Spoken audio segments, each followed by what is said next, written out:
Hey, well, good afternoon, everybody. My name's Kyle Pogue. I'm with CalRecycle, part of the edible food recovery team here. And I see we have participants filtering in for today's chat with CalRecycle, and it's like we're closing in on 200 at this point. I want to thank you for attending today. And if we can get the PowerPoint presentation up and running, we can start this off.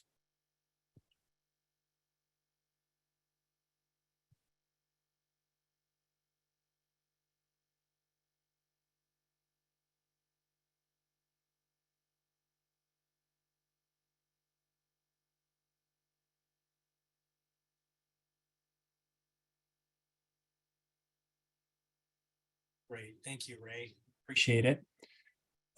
So today's chat with CalRecycle is focused on edible food recovery. And Ray, if you can move to the next slide. Here's our agenda today. We've chosen to focus on several key topics under edible food recovery. Primarily because we're seeing discussion within regional groups. We're seeing questions come in to us directly, asking a lot of questions about these foundational elements of SB 1383. We've got reporting, record keeping, and contracts and written agreements. So today we're going to be most focused on that. We can move on to the next slide, please.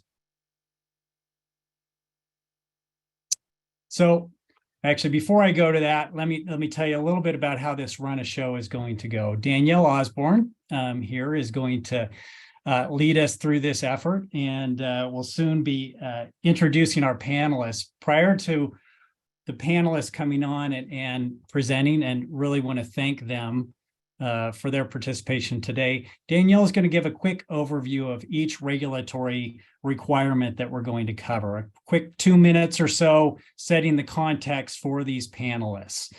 And then from that, we're encouraging you all to peer share. That is our main hope today, is to insert questions into the Q&A pane. And hopefully you're all seeing that at the bottom of this Zoom meeting. You should be able to see at the bottom the Q&A. And we encourage you to put your questions directly into that. It's actually in the Q&A pane, not in the chat pane. We're trying to focus these questions on SB 1383 edible food recovery implementation, but recognize you may have other questions about 1383 outside of that. We do encourage you to send those to the SLCP inbox that's with an address that's listed on the bottom of this. And so basically, we'll go through a process of first come, first serve on questions, but we'll aim to get to as many as we can as possible. And then we'll ask you to unmute yourself, and Ray will help us. Ray and friends will help us through that process. We will not be using the raise hand function today. And I just want to really highlight this portion of it. We are attempting to peer share today. So if folks out there have examples of something related to the panelists, please put peer share in that Q&A and then highlight the topic that you'd like to peer share on. We'd really like that dialogue to get going. And I'll just say the reason I recognize this, our team here has been participating in many regional groups around the state. Just yesterday, we were on a fantastic call with an edible food recovery working group in San Diego County. They were doing just this. They were peer sharing at a very precise level. So that's appreciated. But we're also seeing this with, Alameda County Food Recovery Network, work in Los Angeles and Santa Clara. And I will say NICRA has done a great job really raising up some topics there too, and as well as the CRRA team. So that's just to name a few of these regional groups. We really want to try and perpetuate that and peer share. So I think we can move on to the next slide. And one thought there is just, if you do have any problems with the Q&A feature, you're not seeing it, Chris Bria was going to drop into the chat feature some directions on how you could potentially fix that. But at the very least, default to the SLCP inbox if that does not work for you. And so we're trying a new feature today. we're going to conduct a poll to try and help us structure future webinars. And that Danielle will give us a little bit more direction on that as we get to that towards the end of today's workshop.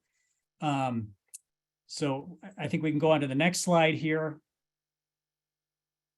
And here are the ideas that we put into the poll. And this was based again on feedback we received from regional groups, the questions that we're seeing. These are the options you can choose from, but notice there's an other option in here where you can put in additional topics. We're asking for your top 3 in here. And just know this is not exhaustive. We recognize there are probably a lot of other topics that need to be discussed. And then that'll help us structure these future webinars. So I think we can move to the next slide, and that is the last for me. Thank you. And at this point, I'm going to turn it over to Danielle Osborne. I hope you've all met her. If you haven't, you need to. She's fantastic. She's leading our edible food recovery group here. And she's going to introduce the panelists and get us going. Thank you, Danielle. Yeah, thank you, Kyle. And thank you for that introduction. And I will be introducing our panelists. So first we have Casey Bartholomew, is a program manager with Stop Waste and serves as the lead for the agency's food waste reduction initiatives, working with jurisdictions, community-based organizations, and businesses to reduce food waste through prevention and food donation. In her role as the SB 1383 Food Recovery Lead, she's developed networks for food recovery organizations, facilitated the edible food recovery capacity planning process for Alameda County, and oversees the development of reporting, technical assistance, education, and outreach tools. Robin Franz Martin is the Executive Director of Joint Ventures Food Recovery Initiative, working with governments, nonprofits, and businesses to reduce food waste through prevention and food recovery. During her tenure at Joint Venture, she founded the Silicon Valley Food Recovery Council, the Santa Clara County Food Recovery Program on behalf of all jurisdictions in Santa Clara County, and authored numerous reports. Robin serves as a board member for the Santa Clara County Food System Alliance and leads the statewide Best Practices and Protocols Subcommittee of the Edible Food Recovery Council as part of the California Resource Recovery Association. She will be discussing details of the Santa Clara County Food Recovery Program today. Natalie Lessa is the co-founder of Recreate Waste Collaborative, a solid waste and recycling technical assistance company based in Long Beach, California. Natalie has spent the past 12 years studying behavior change strategies and implementing local programs across the country to support waste diversion, reduce contamination, and achieving compliance. She leads edible food recovery planning and inspections in over 15 cities in California and is excited to share lessons learned from the field today. And last but not least, we have Malika Sen, is the Director of Environmental Solutions at Solana Center for Environmental Innovation. In this position, she is in charge of ensuring Solana Center's services are addressing the needs of the community and local governments. Her team currently works with over 10 jurisdictions in San Diego County in helping them comply with their SB 1383 edible food recovery requirements, including tier identification, capacity planning, education and outreach, inspections, and technical assistance. Malika's team has addressed a variety of on-the-ground issues, including logistics, motivation, infrastructure, recovery partnerships, and donation dumping by food businesses. So thank you again to all of you for joining us, and we can go on to the next slide and move into our first topic, which is reporting. So I'm just going to give a brief overview of the requirements. We're looking at the reporting of food recovery organizations to their jurisdictions. That distinction is instead of the reporting from jurisdictions to CalRecycle, which is another form. But today we're focusing on the requirement that food recovery organizations and services that have a contract or written agreement with one or more commercial edible food generator need to report the total pounds of edible food recovered in the previous calendar year to the jurisdiction that they're physically located in. I want to note that this is a single number reported to their jurisdiction, regardless of how many jurisdictions that food was recovered from. I also want to note that food banks can assist their partner agencies in this reporting if they provide the amounts that their partner agencies have recovered to the jurisdictions that those partner agencies are located in. Or each food recovery organization can report directly to their jurisdiction on their own. It just comes down to good communication between food banks and their partners. Okay, next slide. Oops, it looks like we went one ahead. I'm going to hand it off to our first presenter, Casey Bartholomew. If we go, yes, previous one. Perfect, thank you. Thanks, Danielle. Good afternoon, everyone. I'm Casey Bartholomew. I'm a program manager at Stop Waste. For those of you that may not be familiar with Stop Waste, we are a countywide joint powers authority with 17 member agencies that include 14 cities, 2 sanitary districts, and unincorporated areas of Alameda County, and we're located in the San Francisco Bay Area. As a JPA, we have been working in partnership with our member agencies and the Alameda County Department of Environmental Health to implement SB 1383 locally under our county's Organics Reduction Recycling Ordinance, otherwise known as ORO. Stop Waste is taking the lead on many of the edible food recovery requirements, including facilitating the reporting process for food recovery organizations and services. Unlike Santa Clara County, which you'll hear from Robin next, our ordinance does not require annual reporting for generators. However, there is some language in ORO that allows us to request additional information and reporting from generators about their food waste prevention and food recovery activities.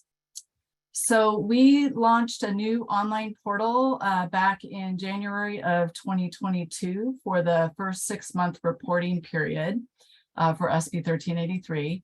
And the reporting portal, which you can see kind of the entry page here on the slide, exports data to our existing CRM system where we were already tracking business outreach, TA, and compliance activities. And since the first reporting period only covered the first half of 2022, we really wanted to keep the reporting really limited in terms of what we were asking food recovery organizations to report on, just to the basic kind of compliance questions, knowing that they'd be submitting a full report for the calendar year. Next slide, please. So this is a screenshot of the required reporting questions for the calendar year 2022. You're all probably familiar with the image on the right from CalRecycle. We included this in all of our correspondence to provide a visual reference and definitions for Tier 1 and Tier 2 donors.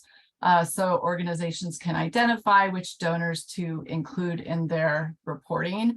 We did have some organizations that actually sent us our donor list as well, so that we could verify whether they were a Tier 1 or Tier 2 generator. We also sent out 3 versions of notification letters that were mailed to organizations and services based on their current reporting status, also with a reminder of their login. So we had a version of the letter for just organizations that reported during the 6-month reporting period, a second letter for organizations that did not report in the first half of the year, and then a third version of the letter for member agencies of the Alameda County Community Food Bank. And there's a note here on the slide. Essentially, the food bank has been a crucial partner in helping us report on pounds of food recovered through their member agencies and through their grocery rescue and large food donation programs. Close to 80% of the reporting that we received earlier this year was submitted by the food bank on behalf of their member agencies. Essentially, that they're exporting data from Feeding America's Meals Connect platform and uploading that into our reporting portal. The other note is just, I think all of us probably know this, but we did run into a few situations where an organization was a member of the food bank, but they also had contracts outside of the food bank agreement, and therefore they would have to report those pounds of food donated and collected and distributed on their own. Next slide. So in addition to required, if you could go back one slide. In addition to the required reporting, we are also asking organizations to answer some optional questions to better understand the amount of donated food organizations are recovering from outside of Alameda County and how out-of-county donations may be impacting capacity over time. This also really helps us to share data with neighboring counties such as Santa Clara County and coordinate with other jurisdictions and counties through monthly meetings. And we're really hoping to establish some common metrics that we can all include to gather a more comprehensive picture of food recovery activities and trends in our region. We also asked some questions around tracking spoiled or inedible food. We know that most of our food recovery partners are very limited in terms of tracking inedible donations. So we're hoping to lightly monitor donation dumping by learning more about the other types of records that they might be keeping to track this issue, or stories from the field. And then we did also include an option to request technical assistance to provide more support for food recovery organizations with a site visit. And I did want to mention there is a PDF version of this full report available on our website for anyone that would like to use it and adapt it for local use. So next slide, please. This is showing the results from our first 6 months of reporting for 2022. I think we had in total 136 organizations or services that met the definition of a food recovery organization or service. So close to 60% completed the reporting process. Next slide. And the top 3 non-reporting organizations that essentially were non-responsive in early 2022 were faith-based organizations, followed by small nonprofits and senior centers. So we are finding that having both the physical mailers followed by digital outreach has really helped us to update our list of organizations and services. And many of these organizations that we initially identified may only be doing food distribution, so they're actually not doing food recovery. So this additional outreach has generated calls from these organizations to clarify their work and really helps us update our records and remove those organizations from our list. As I mentioned earlier, we are also providing TA and outreach to these entities, and in some cases, connecting them with support organizations like the food bank or other umbrella organizations that can help them with reporting and contracting and securing donated food. Next slide. And then lastly, Stop Waste convenes a monthly network meeting for food recovery organizations in the county to build trust and transparency in the food recovery space. And one barrier to reporting that we've heard through our network is that many organizations lack the ability to weigh donated food, or they need larger floor scales to weigh tier 1 donations that typically come in bulk quantities.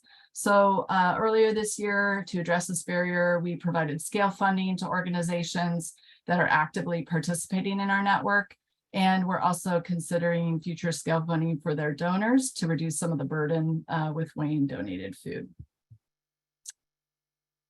That's all I have. Thank you. Thanks, Casey. If we go to the next slide, our next presenter is Robin. And we're going to go through, have our panelists all share, or those who are sharing on these topics, and then we'll move into the Q&A for this session. So here we have Robin. Thanks, Danielle. So Casey and I work together pretty frequently. That last slide about scales, we're copying some of this. We've already chatted, so I'm hoping these webinars are helpful for everyone in the same way. So I'm Robin France-Martin. I'm with the nonprofit joint venture Silicon Valley, and I know a number of our jurisdiction partners are on the call. So I'll try to do a thorough job of explaining our partnership, our collaboration. We're a contractor that runs the Santa Clara County Food Recovery Program. And I'll tell you a little bit about our program just to give you some context. The county and cities recognized early on that forming a countywide program would be the most efficient method for compliance. So we helped design and implement that. and co-wrote a draft ordinance with the same language in each of the 16 jurisdictions that went on to pass last year. And because we wanted to be so collaboratively run, we solicited input from all affected stakeholders, including the California Restaurant Association, haulers, cities, FROs, to really facilitate that decision-making program setup. So for instance, we do really deep education, often one-on-one phone call or email exchange with the generators. And one of the unique aspects of our program is yearly generator reporting in order to have accurate feedback on compliance. And all these decisions were decisions that came out of that countywide collaborative process about how to run the program. Also, and I have a note there under how we run our program that I wanted support and to know what everyone else was doing. So about a year ago, we convened a Bay Area 1383 Food Recovery Implementation Committee. And so we're also coordinating a little bit on a region level, which you saw some of the after effects of that from Casey's program, and I'll chat about it a bit too. On the programmatic side, you can see that we do everything short of enforcement countywide, because all of these things are in-house. Each aspect of the program influences the other. We completed the last capacity assessment. We've got draft plans for doing the next one. It helps us do some problem solving in real time, so we can address reporting hiccups as they occur. Helps us have a strong program. We also run the Silicon Valley Food Recovery Council, so we get a lot of great feedback from our food recovery partners. And then reporting I'll chat about on the next slide, and then we collect all of the information about the program and share it back out to the jurisdictions for their reporting. Next slide, please.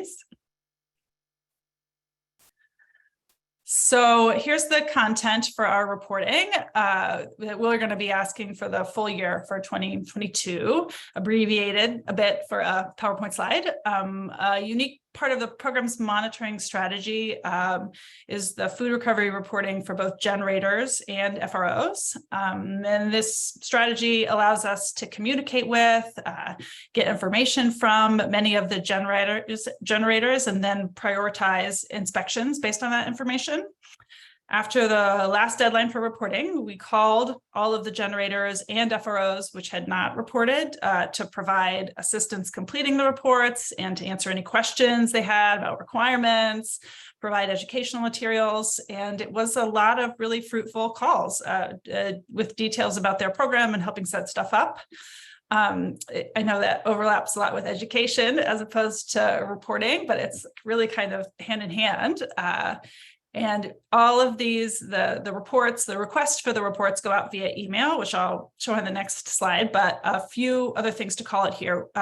We collect all of the same information during inspections. So we've got prevention measures used. That's that number 9 on the left there for almost all generators at this point, which has been really illuminating and has helped us target our outreach materials as well. You know, sort of like we see you're using discounted selling. You might want to think about your ordering practices now that you have data from your food recovery program, that kind of thing. And then on the FRO side, this time around, thanks to working so closely with Casey and the others in the Bay Area group, we've coordinated our questions a bit better for county-specific information. We're asking 2 new questions this time around. One is just about the number. We're asking voluntarily about the number of contracts held to try to make sure we're asking the question in a way that gets us all the information that we need to have. And then also an optional breakdown of additional recovery for things outside of Santa Clara. So from Alameda, San Mateo, et cetera. We're also sending this FRO reporting form as optional to those FROs that are located outside of the state, as we have a number of businesses that have contracted with out-of-state FROs. They've agreed so far via Zoom to fill it out for 2022, but we haven't collected any of that yet. So fingers crossed that all comes back. It doesn't affect the numbers that we turn into the state, since we only report back to CalRecycle for the FROs headquartered in our county, but it is helpful as we try to, understand the landscape. Next slide, please. So this is how we solicit that reporting content from the previous slide. We've got an in-house database system, Airtable, where my colleague Susan designed this email on the left. When we hit send in our system, this is the email that goes out to all of our EFGs, last time all the tier ones and all the FROs, and it has their business or organization name in the email and details about the law and compliance. And then that center green button there says submit food recovery report for X business or FRO. And when they click that button, the survey on the right pops up, already populated with their contact information, email, other information we have about them. They can correct anything that needs to be corrected, and then enter their information for the year. So that was the content from the previous slide. If they have contracts, number of pounds, etc. They fill it out, click send, and then that automatically populates our database on the back end so that we have minimal management needed on our part. And I think partly because this process was so easy and automated, there's no usernames or password or anything. We had some really great compliance. Next slide, please. So then on the back end, once those EFGs and FROs click submit, it automatically populates. Here's what it looks like on the back end. And we've been using Airtable. It's a off-the-shelf cloud-based database application.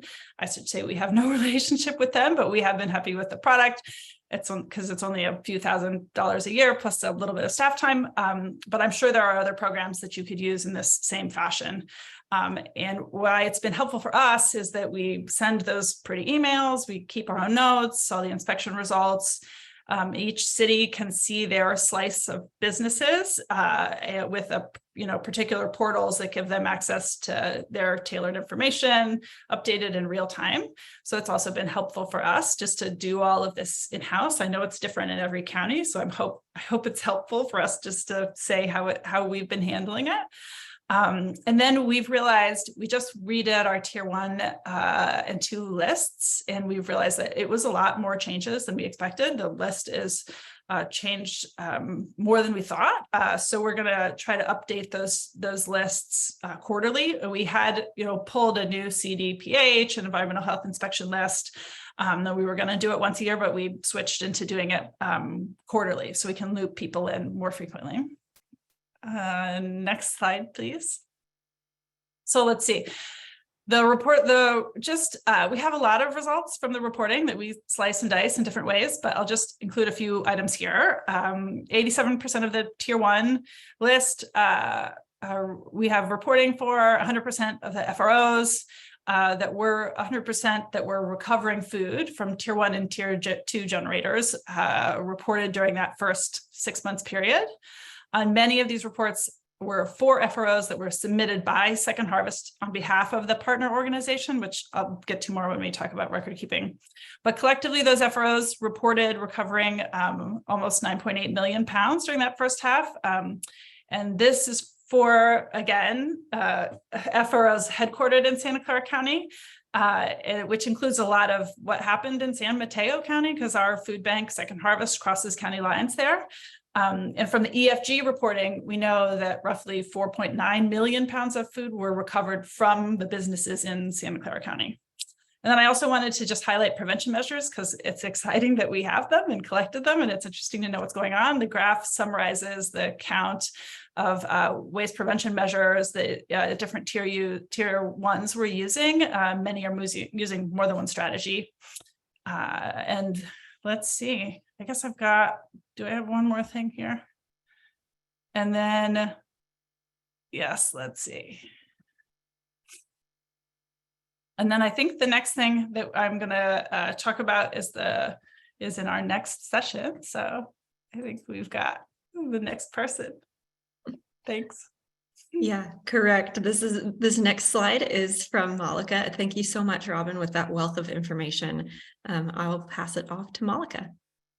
Thank you, Danielle. Wow, that really was a wealth of information. Thank you, Robin. Hi, everyone. My name is Malika Senegan, and I'm with Solana Center. We're a nonprofit based in San Diego County, and we've been here for about 40 years, which is exciting. We provide education, outreach, technical assistance on a variety of sustainable topics, from waste, water conservation, soil health, composting, and edible food recovery. And of course, as Danielle had shared, my team is very focused on SB 1383, and we're working with about 10 jurisdictions in San Diego County. So we don't have a unified group like they do, where it's one group who takes care of it for the whole county. However, we have a very unified regional group where we all get together and share and try to keep everyone on the same page and share best practices. And that's hosted by the county and working really well. So I wanted to give kudos to our county for that. So a couple of quick updates from our region. We do have several jurisdictions in San Diego County that also require their generators to do reporting, just like the FROs. So that's also happening for us. Our annual reporting date ranges from January 31st through April and May. So we don't have one date where all the reports need to come in. We're just starting to work on it.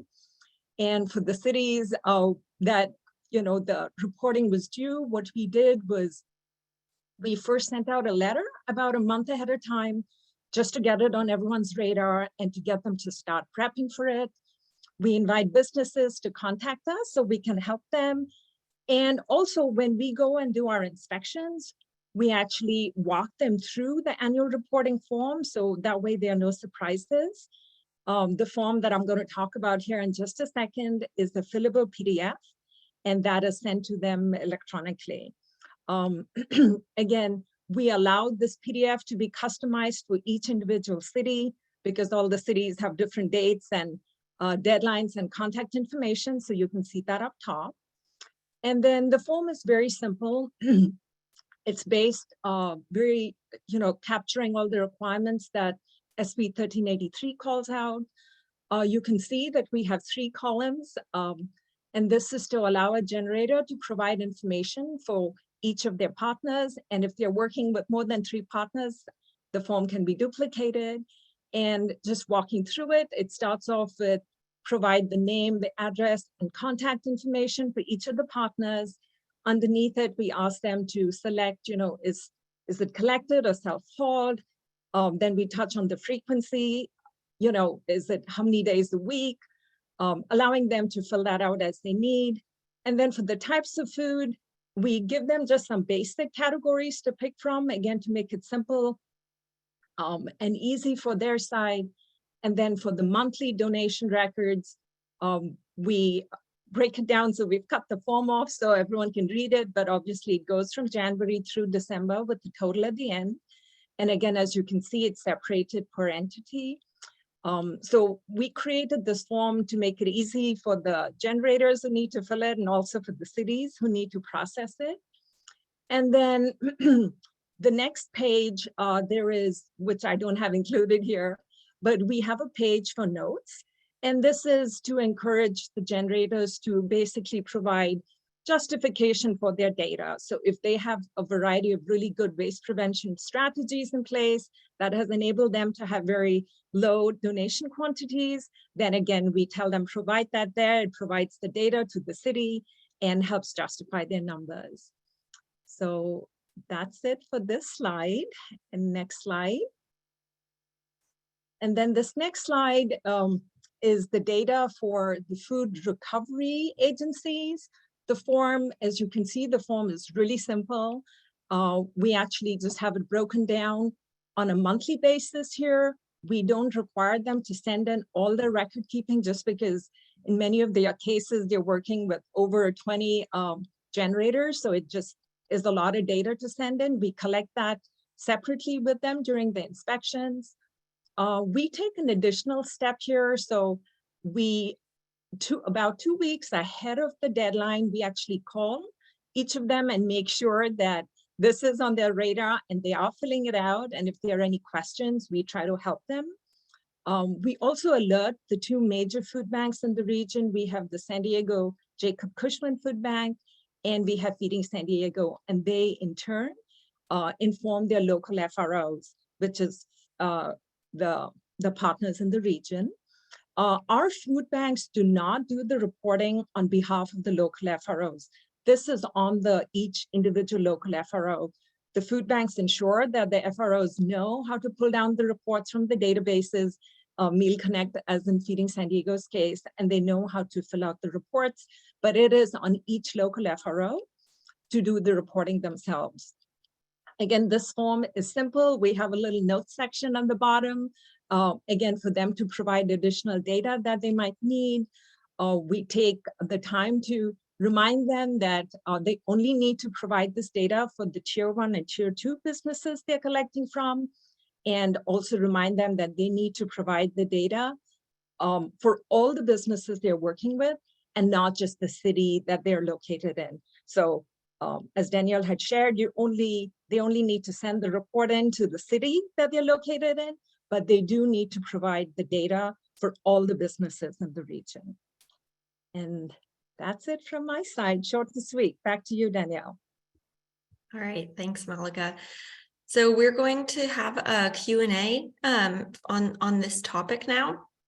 And I want to reiterate, the Q&A option should be at the bottom of your screen, in line with, where you see participants and other options. If you don't have it full screen, it might be hidden in the 3 dots that say more.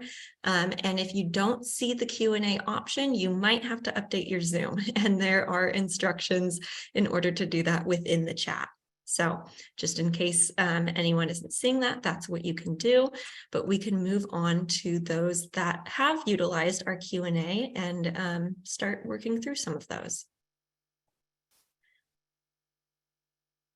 So was somebody on our team going to queue up a specific one, or should I just start going through? So we did have a pre-submitted question. I'll go ahead and pass it to my colleague Esmeralda to go ahead and get that started. Thanks. Thanks, Ray. So like Ray mentioned, there was a pre-submitted request from Jennifer Halpin from Resourceability. They requested an FRO agreement that is hopefully no longer than 6 pages. It looks like Jennifer is on. So Jennifer, I'll unmute you on my end. If you can unmute yourself, if there's any specifics for that agreement that you were looking for. And if any of the participants have any agreements that you want to drop into the chat, feel free to do that. Hi, thanks for everyone's time. No, just basically that was it. We just wanted to be a little bit shorter. It was just basic information about this is the contact person. This is the frequency of how often we're going to pick up. This is what we're going to be able to accept. This is what we're not going to be able to accept.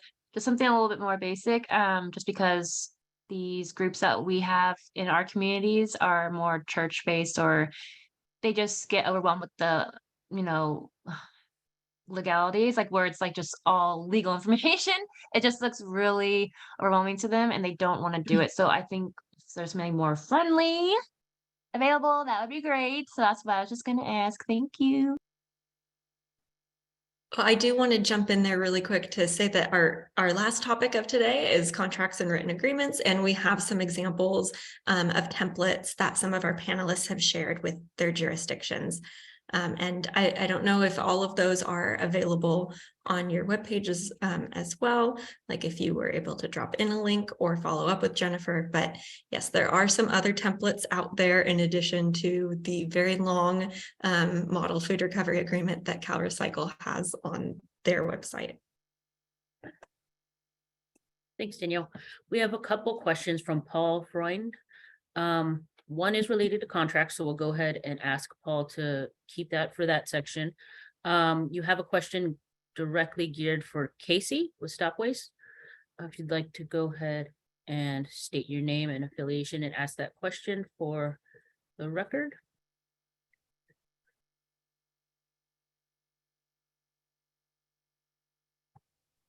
Yeah, Paul Freund with Tehama County Solid Waste Management Agency. Casey actually answered that one, but maybe Robin would be able to speak to it, because we noticed a discrepancy, and I don't know if it's the same way that they're reporting to you as they are to us, but the tier 1 generator had recorded a certain amount of pounds that they recovered for food recovery organizations, but the Feed in America provided them with different amount that was several thousand pounds higher than the amount that they had recorded at their store. So I'm not sure if you've noticed any discrepancies, because from the guidance I saw from CalRecycle is that it is allowable for the food recovery organizations to report back to the tier 1 or tier 2 generator the amount that was recovered by that organization, and then they could report that to the jurisdiction. But I'm just wondering, because we were hoping to eliminate discrepancy, but then that is what we got. So I don't know if you've noticed that. Thank you. Yeah, I guess I haven't noticed that specifically, but we have been doing exactly what you're talking about, since we do have the EFG reporting and the FRO reporting. We're trying to make sure it's kind of a check on the system, right? We're marrying those to see, okay, it should be about the same. And then in some case it wasn't. And then we realized, some of this might be because we're not asking the question as clearly as we should. And so that's why phase 2, in the next round of reporting, we're going to say number of contracts. So we don't end up having generators that do the simplest thing, right? Just talk about a contract and a FRO, and that the numbers associated with that, where we miss the bigger picture. So some of it, I think we realized it was on us in making sure when we're asking for reporting, we ask it in a really clear fashion. But we haven't bumped into anything where it was a little different. But I will talk a little bit when we get to record keeping, is that some of the generators were tracking by pounds or, pallets or dollars or, other ways of tracking. And they might be translating that into pounds, and those two things might not exactly match, right? So they may be doing a translation of sorts, because sometimes, like a grocery store, what they really care about is the dollar amount that they're donating, because that is applicable for taxes and other things they're tracking. So I would probably need to poke around a little bit. This is the perfect opportunity for me to remind everyone also, if anyone else in attendance has something on this topic that they would like to share, just type peer chat or peer share in the chat, on that topic, or maybe the name of who asked the question, and we can have our staff unmute you to help facilitate that conversation too. And I see Allison Schill has put some additional information on that question too. I can read it, or we can unmute her if she would like to share it directly.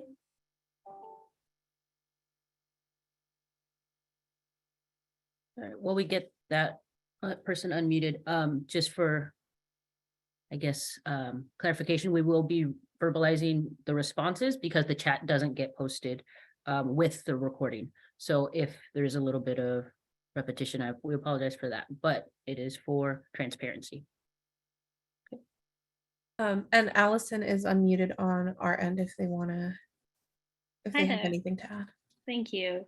Yeah, so to answer Paul, just some observations I've seen in the field is that oftentimes when a relationship has been established for a very long time with a food agency that is reporting back to the food bank, the agency doesn't necessarily actually weigh every donation. They might just say it's something like 800 pounds each time they pick up each week, which then accumulated over the course of the year would add up to like 10,000 pounds if it was that far off. And that's just been happening for many, many, many years, which I think is kind of partially why a lot of the Feeding America food banks have been a little bit hesitant and reluctant to share their data out. It's just a new system that they're going to have to get used to, providing scales and actually following through the accuracy of their measurement versus what they previously done, which was just kind of a guess. I'd like to add to that as well, if okay. Okay, I'll go forward. So this actually got discussed at the San Diego regional meeting yesterday, and the same issue was brought up, and Feeding San Diego did share with us that now they are providing scales to all their partners, And the reason they're doing so is because what they noticed previously was that they were, the partners who were doing the pickup were just guesstimating. And once the same partners were provided scales, the following year, they noticed there was a big drop off. So it clearly showed that when they were just doing the guesstimating, like, oh, we got these many crates and therefore it's this many pounds, it was actually way off from the reality. So I think as more transition to actual scales, we're going to start seeing the numbers tighten up.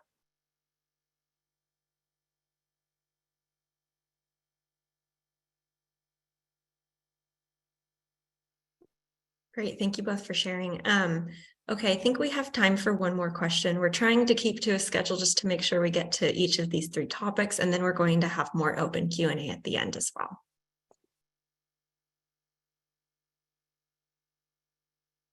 Okay.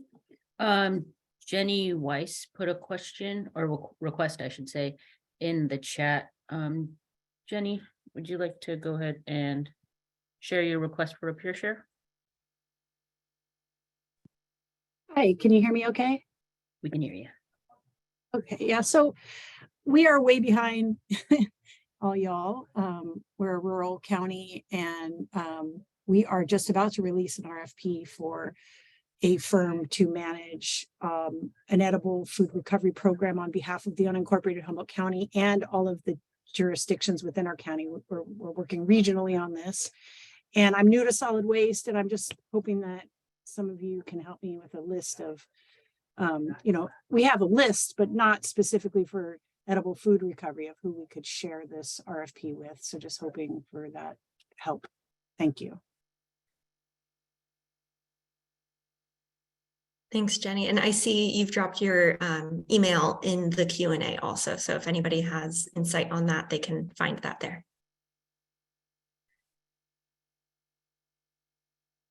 I think for now, we probably want to move on with the slides, but we'll be continuously coming back to the Q&A. Like I said, we just want to make sure we're hitting all of these topics and giving our panelists their space to speak as well.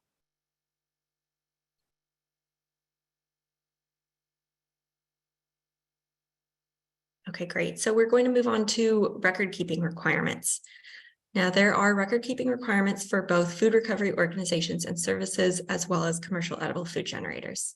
So food recovery organizations and services need to keep records of the name, address, and contact information for each commercial edible food generator that the service or organization collects or receives edible food from, as well as the quantity in pounds per month of edible food collected from each of those generators. And then generators will be needing to keep records of the following for each food recovery organization or service that they have a contract or written agreement with. They need to track the name, address, and contact information for each organization or service, the type of food that is collected by or self-hauled to those organizations, the established frequency that food is collected or self-hauled, and also the quantity, again in pounds per month, of food collected or self-hauled. One other thing to note is that generators need to keep these records on site, available for inspection. Electronic records are okay if they can just log in and pull it up for inspectors, but they do need to have them at the store site or just the generator site. All right, next slide. We're going to be hearing from Natalie. Thanks, Danielle. Hopefully everyone can hear me okay. Perfect timing. I have a trash truck going by my house as we speak. Again, I'm Natalie. I'm one of the co-founders of Recreate. We are based in Southern California, and we've been working with cities in the last year to be the boots on the ground inspection team to really assess whether or not these tier ones are in compliance with the record keeping requirements of SB 1383.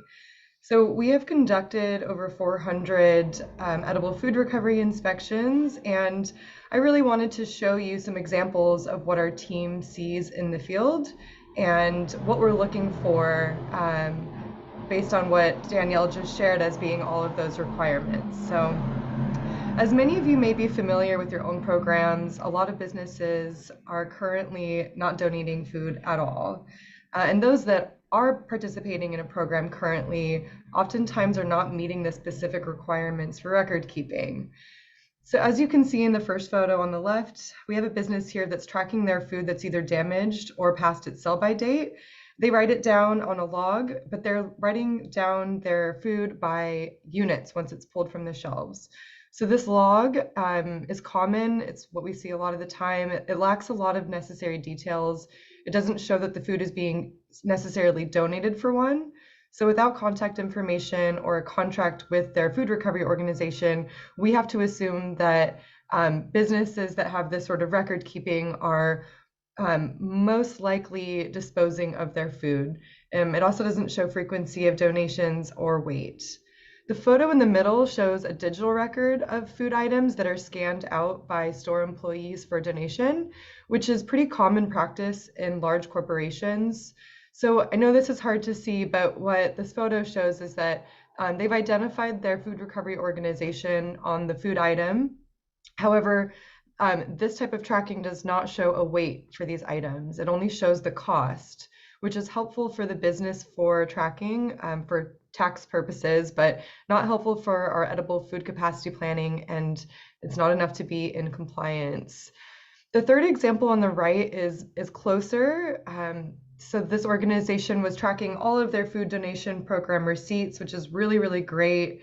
That allows us to see that they do have a program, they know who their partner is, they have contact information. However, what this isn't showing is food being tracked on a monthly basis as is required. So although this example is close, we would still consider this business to be non-compliant. It's maybe easy for this business to get there if they have all these receipts. Then our recommendation to the business is for them to log everything on a monthly basis. Next slide, please. So this example of record keeping does show that the total food donated on a monthly basis is really, really close to being fully compliant. We see that they have their organizations established. They have a record of the contact information. We're seeing frequency of collection and even the types of food donated. This business is even clearly familiar with SB 1383, as you can see in the title of the document. But unfortunately, the only thing that this type of record keeping doesn't show is that their food donation by weight, by month, is not tracked by the food recovery organization. So for businesses that use multiple organizations or services for their program, they do need to be tracking that on an organization basis. So although this one gets really close, it's still incomplete. I just want to share some challenges and concerns that we hear from businesses to achieving their record keeping requirements. As Malika and Allison were mentioning earlier, we do hear from a lot of businesses that they have the hardest time with the weight of their donations. And most businesses feel that they lack the staffing to track that at the store level. One workaround that we've heard from some businesses is that they, at the corporate level, scan every one of their food items so that in their database, once they're scanning out the quantity of food donated, a weight gets automatically assessed onto that quantity, which would be harder to do at the mom and pop level. In those instances, the recommendation is for them to work with their food recovery organization. And again, Malika was mentioning that a lot of times the FROs don't have scales or the bandwidth to be tracking everything that they receive on a weight basis. So that really speaks to the need to keep providing outreach to our food recovery organizations and equipping them with the weights and other resources that they need to be able to track donations and provide those receipts back to the business so that the business can be in compliance with the record keeping. And then last challenge that we hear, especially with tier ones, is that for those that are more corporate level businesses, at the store level, managers are generally not empowered to make changes within their store with their tracking and record keeping, and that type of decision needs to be made at a more regional or district level. So we're looking forward to seeing what's changed over the last year when we revisit these businesses now that outreach has been done. A lot of times businesses just weren't aware that they needed to keep track of everything on this level of detail. So hopefully we do see progress in coming years. Next slide. We're finding that businesses that are fully compliant are ones that love to share with us that they've had long-standing food donation programs. Sometimes we even hear of businesses that have been donating for the last 10 years. They often have binders readily available to show the inspector with all of their donation receipts, record keeping, and contracts. We often see this on digital record as well, which, as Danielle said, either of these methods works for compliance. So here are some examples of record keeping that we consider to be fully compliant. Again, probably hard to see details here, but what the photo on the left is showing is that food is being tracked by weight and by month. And this organization was only using this business was only using one organization, so they didn't need to show multiple tracking like the prior example. And on the right, we see a business that has an internal software program that keeps track of food donations by weight, the organization they donate to, and then they are able to select time frames to show when donations were made on a monthly basis. So this is great to see. We consider this type of record keeping complete and compliant. And so, yeah, I think that's it on those record keeping details. Next slide. I just wanted to offer an example of what our team uses when we go out and do inspections. So we're tracking basic contact information for the business so that we can provide resources and necessary follow-up. We might point them to local organizations in their region as a follow-up. And then we also go through a matrix with the business to interview the store manager and determine what specifically happens to each of their food items. So we talked about the record keeping. We also look for the contract. But then one of the toughest pieces for the inspection team when assessing compliance is to determine whether or not they're donating the maximum amount of edible food that is able to be donated. So through this matrix and through also checking their record keeping to see that the weights make sense and that the frequency of collection or the frequency of donations is consistent. And then also by looking into their trash and compost containers, we're able to make that sort of final determination to see that they're in full compliance. So just wanted to offer this. I know there's lots of great tracking mechanisms out there and probably some others from the organizations on this call. We also use, we work closely with Carrot to provide resources to businesses and track all of this information on an electronic system. There's some other really great software programs out there that keep all this data organized. So this is just one example. And next slide. I'll pass it back to you, Danielle. All right, thanks, Natalie, for those examples you've seen in the field. Now we're going to hear from Robin again. Thanks, Danielle. Yeah, and first we could probably just say +1 to everything you just said, Natalie, because a lot of the same things you're seeing in the field are definitely the same thing our inspectors are seeing in the field.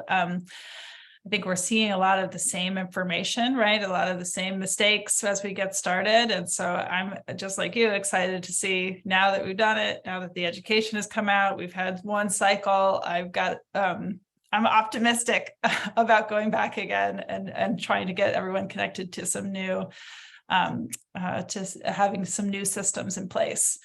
So like I mentioned before, we collect reporting from our EFGs. So we've got pretty good tabs on how the record keeping is going on the ground, even before we show up for the inspections, which has helped us be more, I guess I could say, proactive about the problem solving even before we necessarily show up for an inspection. And so what I'd like to offer is just a few notes about what we're seeing in the field during these inspections. We ask some pretty similar questions to Natalie. Some of her matrix there about types of foods, like in the grocery store. A lot of that is verbal, like, you know, what are you collecting from different sections of the grocery, that sort of thing. I also think it's worth saying what you all know is that this is new and hard, and collectively we're trying to regulate this. We were talking about this at a CRA subcommittee meeting yesterday. We're trying to regulate this section of a food system that we have not yet it's a heavy lift, and there's all these nuances and questions that come up as we try to do it once, and we're really pretty quickly solving for a lot of that, and I'm thankful that we're doing it together in webinars like this. So in that vein of sharing what we're learning, luckily in our county, because of the countywide program, we're both educators and inspectors, so that as nuanced questions are asked during inspections or during outreach emails, we're able to answer that because the folks in the field doing the inspections have done a lot of education before then and are able to answer those questions. We do emails, phone calls, webinars, Zooms, site visit. And by the time they get to the inspection, fingers crossed, it all goes more smoothly. So for example, we can address some specific questions about reporting details like through the food bank or your local FRO and facilitate some of those relationships because we also run that food council as well. So we've been able to really connect people pretty quickly with an FRO. So the first bullet, we were seeing a lag in some of the monthly totals during inspections. And it was also mentioned in some of our technical assistance calls, sometimes up to 6 months. So the bullet on the other side, what are we doing about it? We started a series of meetings with our food bank. We've got a planned meeting with Feeding America. We're talking to others in the Bay Area group that are to see if other people are seeing the same thing, and met with CalRecycle. So we're trying to loop in all the right partners to ensure that generators do have access to records on site in a timely manner.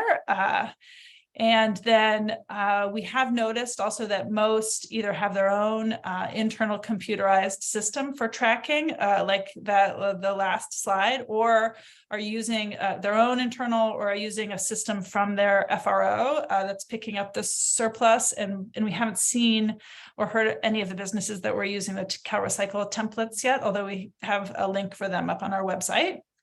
So some of the confusion and what we are seeing generators that that kind of understand the record keeping requirements, but don't quite.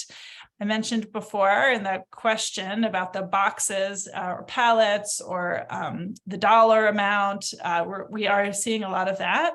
And so that's just on us to communicate what needs to happen, how they need to transition their systems to be able to include pounds, how to weigh that, to plan ahead for that, have a system in place.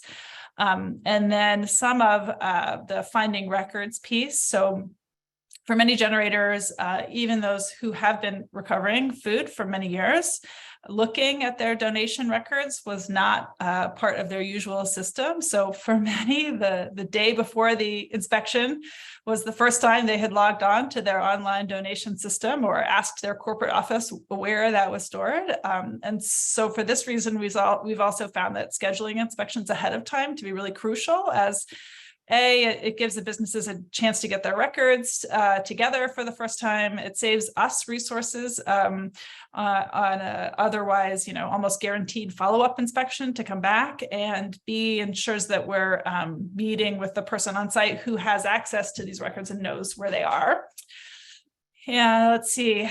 And then just what are we doing to kind of clarify our record keeping? We've improved our website based on what we were seeing to really make the record keeping requirements even more clear. That's that sccfoodrecovery.org. So what does that mean? It means we're explaining the pounds per month, not types. Some folks were thinking they had to split everything up by type each month, for example, and ensuring that the donation records needed to be in pounds, and clarifying that the documents can be online. We had a few that were trying to write down things from the computer, but the documents are online as long as it's accessible during an inspection. Next slide, please. So then record keeping for the FROs, I have these two graphics here. So the visual on the left is a decision tree.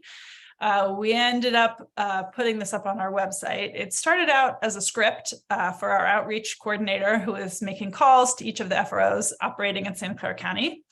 Over time, it was honed into this decision tree, and I included it not so that I could walk you through each of the steps, but just to show how complicated the FRO compliance side can be. the questions are simple, but each, leads to a different set of steps. So do you recover food only through your partnerships with the food bank? Ours is Second Harvest. Do you recover outside that partnership?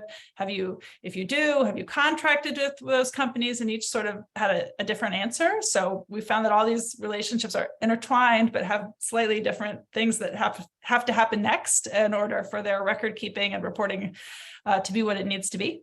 So in order to report to us or not, help plan capacity and contracting, it was really dependent on a lot of different factors.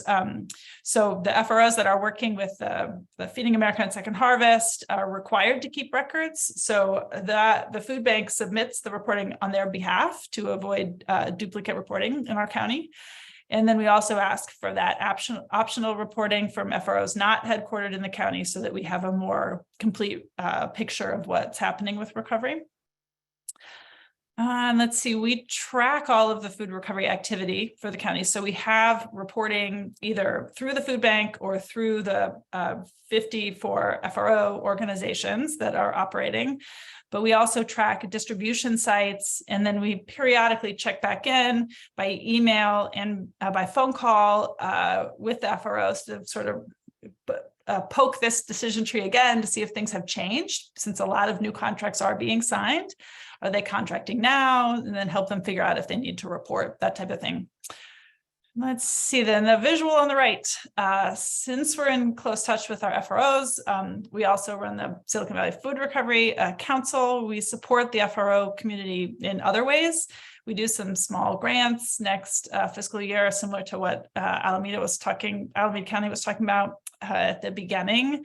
And then for folks that want to collect more food, we add them to this matching tool. This is an image of it from our website, and it fulfills the list of FRO requirements, and it's a great way for the EFGs to filter through. It has a filtering capability, the FRO options, so that they can choose the best option for themselves. So not all the active FROs are listed here, only the ones that want to be public and want more and are looking for more food. And so they're up there for us. So Kira Lowe and Susan Miller Davis have helped me with all of these pieces, especially this piece, which comes directly from Airtable. So I mentioned before, what's nice about this up on the website is that it gets automatically updated as this information changes in our database. Then it gets auto updated on the website, which has been helpful too, to not have a million things to try to keep track of. I guess that's all I've got for record keeping right now. But I'm too, like Danielle mentioned too, I'm curious to hear about other projects other folks are working on and, help refine what we're doing. Yeah, thank you, Robin. And I know the slides got we went backwards on one of them, so we'll just leave this one up because there's a lot of information on it while we go through some more Q&A on this topic. And it looks like we've got most questions are on other topics. So let's start going through some of them, some more opportunities for peer sharing, it looks like too. So the first question that I'm seeing is from Andrea Richards, and they had some clarification on what CalRecycle is looking for when collecting reports from jurisdictions. So Andrea, you are unmuted on our end if you want to unmute yourself, and you can go ahead and ask your question. My question was actually responded to. I was just wondering, because they're collecting data from the CEFGs and the food recovery organizations. I was wondering what CalRecycle is using to add up our progress towards the statewide goals. And somebody responded and said that it was the data from the food recovery organizations that's being used. So yeah, that answered my question. Thanks, Andrea. Or Andrea, apologies if I got that wrong, but yes, we are reading them out loud as well, even when they are answered, just for transparency with the transcript. So that's why, but thank you for also mentioning the answer for everyone.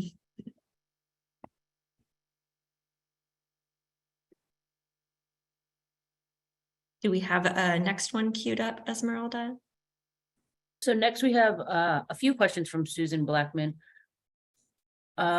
If you could unmute yourself, Susan, state your name and affiliation, and ask your question regarding record keeping.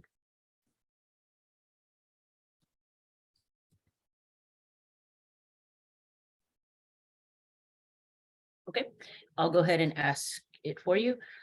Susan is asking for any data on how much staff time is required to do record keeping. And this is one that I will request anyone to volunteer peer sharing, somebody that has gone through this, if they have some kind of estimate for what kind of lift it was for their organization. And Danielle, I can start.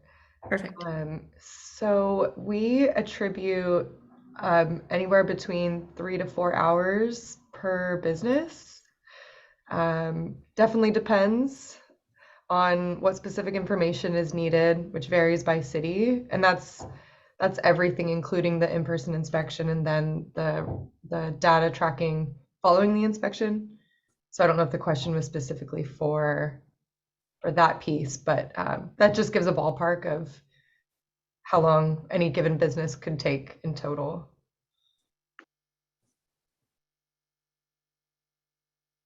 I can say, Susan, too, I think we're expecting it to be higher upfront because the education lift is much higher at the beginning than it should be if we are all doing it right over time. So our estimates are a little bit higher, but at the beginning, as we try to do some really good education and outreach, but yeah, same idea, trying to think through what it is per business, and then trying to predict a few years down the road what that might look like once we've got all of our systems running really well and the businesses do too. And I can add as well, Danielle, from San Diego side, I was having a hard time coming up with an average because it really depends on the kind of business. We've been working with a lot of big corporations, and what I noticed was for the first couple of cities, we were doing a lot of meetings, we were doing a lot of corporate meetings, answering a lot of questions, but then as we moved on to subsequent cities and we were seeing the same chain grocery stores, for example, it really, the time needed became really small because all the heavy lifting was already done at the corporate level and everybody kind of knew what to expect. So I think it really depends. I agree with Robin that I think once the education is done and as it goes forward, then the hours will come down. But there is this aspect of contacting and scheduling and making sure that they're ready for you as well. That actually has taken a lot longer for us than we anticipated. A lot of times they don't, they're confused. Why do you need to meet with them? Even though they've been contacted through email. So you're doing a lot of communication through a phone call before you even get there. So it is really varied. I don't know if that helps. I want to echo what was just said about the amount of time for scheduling as well. We sometimes find, we try to reach the business up to 3 times. And then if we haven't heard back either from phone or email, then we'll drop in. And we found that even when we do have meetings scheduled with some of the businesses, sometimes I'll forget and then the right person won't be there.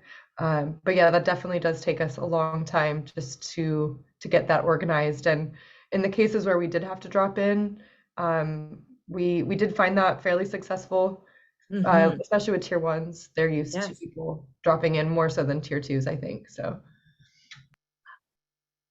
Yeah, and if I could just add on again, specifically for us for hospitals, the dropping in was critical because we could not find the right person just through emails. Even though there were multiple emails and phone calls done, we finally just had to go to the hospital and then we were able to find the right person. And we couldn't do the inspection. We were asked to come back, but at least we were in touch with the right person.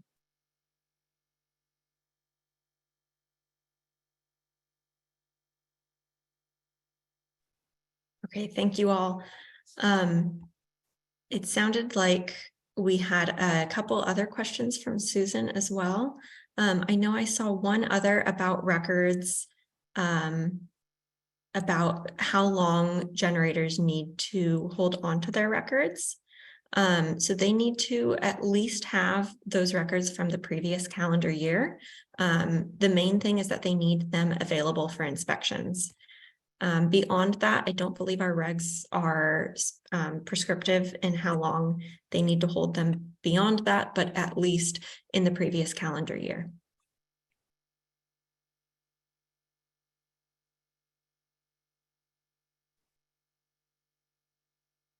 Okay, I think I know we have a few more questions, but to stick to our schedule, we're going to move on to our slides on contracts and written agreements. And then again, we'll have more opportunities for Q&A too.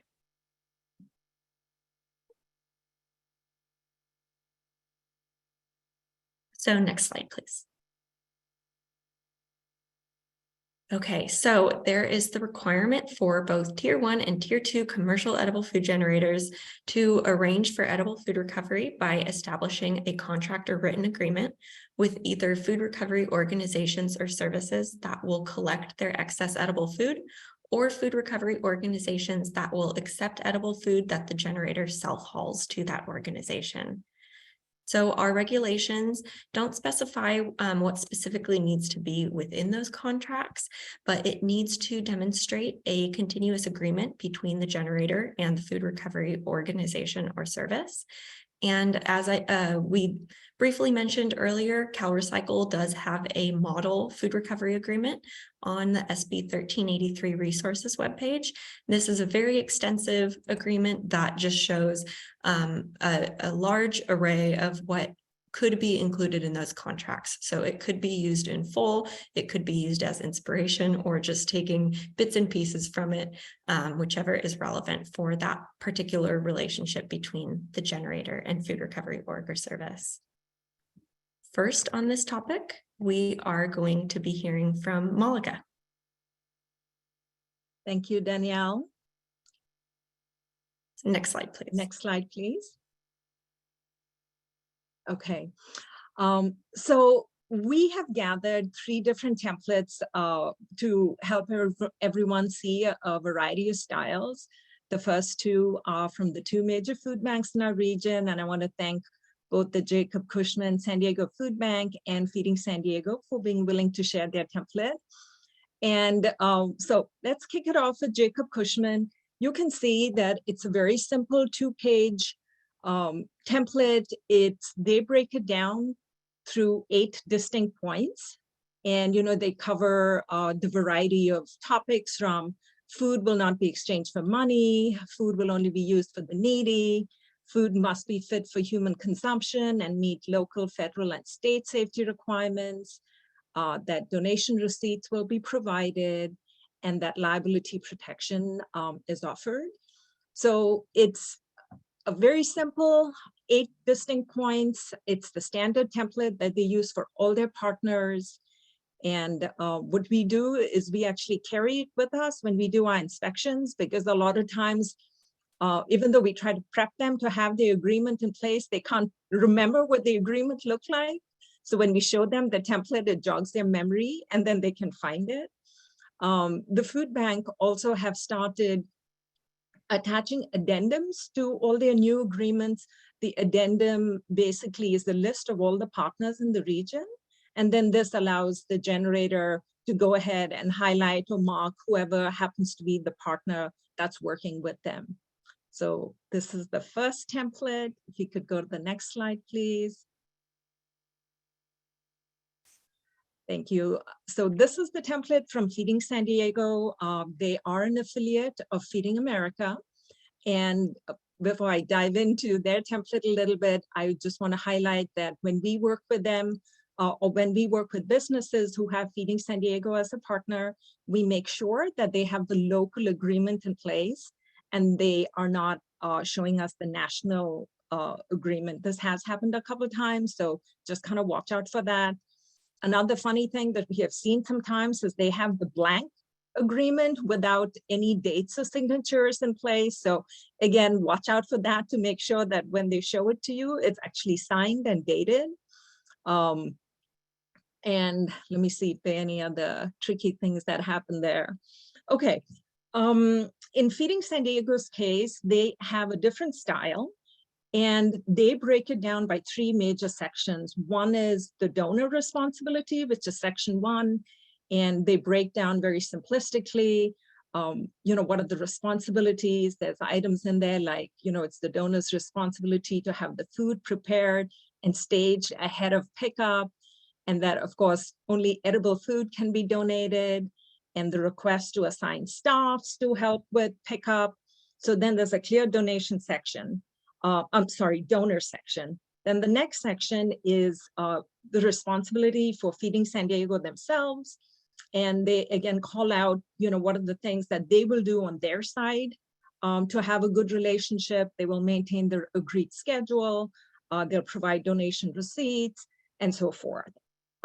And then there's a third section, which is addendum A on the right side.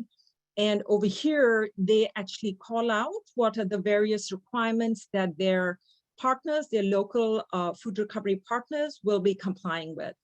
Safe handling of food, the food is distributed free of charge, and so forth. So they are broken down and set up a little differently in their template. But as you can see, both for Feeding the Food Bank, Jacob Cushman Food Bank, and Feeding San Diego, it's a very simple 2-page template. And then if we go to the next slide, please. Perfect. So this was the template that was created under sponsorship of the Regional Solid Waste Alliance in San Diego. There are about 7 cities, and they've sponsored a variety of resources. These are available to whoever might need them. It's on Solana Center's website. So I just wanted to make sure I mentioned that. And the reason this was created was it was done also, I have to mention, in conjunction with the San Diego Food System Alliance. And the reason we created this was we noticed that the big corporations, and the bigger businesses do not need it because they already have relationships and therefore agreements with either the food bank or Feeding San Diego. But the smaller businesses did not have something in place. And also the smaller FROs didn't have something in place. So this was created to help them. It's very simple. Again, it's just a 2-pager, as you can see. We call out a couple of things. The first is the need to maintain the required documentation and record keeping as specified in SB 1383, and mention that it needs to be there physically on site. I believe Robin shared earlier that the use of folders is, they've noticed that in the field, and we have too. And we recognize that as a real clear, simple best practice. So we always try to tell everyone we go to is, please create a folders. You're going to be inspected regularly. Gather all your data in one place. So anyway, small deviation there. Back to this. So that they need to have the copy on site. The second thing we call out is food safety, the need for it to follow federal, state, and local food safety requirements. And that the third thing is donation dumping, that's not allowed. And that's the basic first page. In the second page, it's basically just a list of the different key points that we want to ensure that the donor and generator have communicated on, and it's tracked and is available in one place to help them as well in the future. And so as you can see, the first section there is contact information, both from the donor and food recovery. Then the next section is basically, let me see, types and quantities of food. Again, it's just to make sure that that handshaking, that what the donor will be donating and what the generator will be receiving, that is understood and agreed between both of them.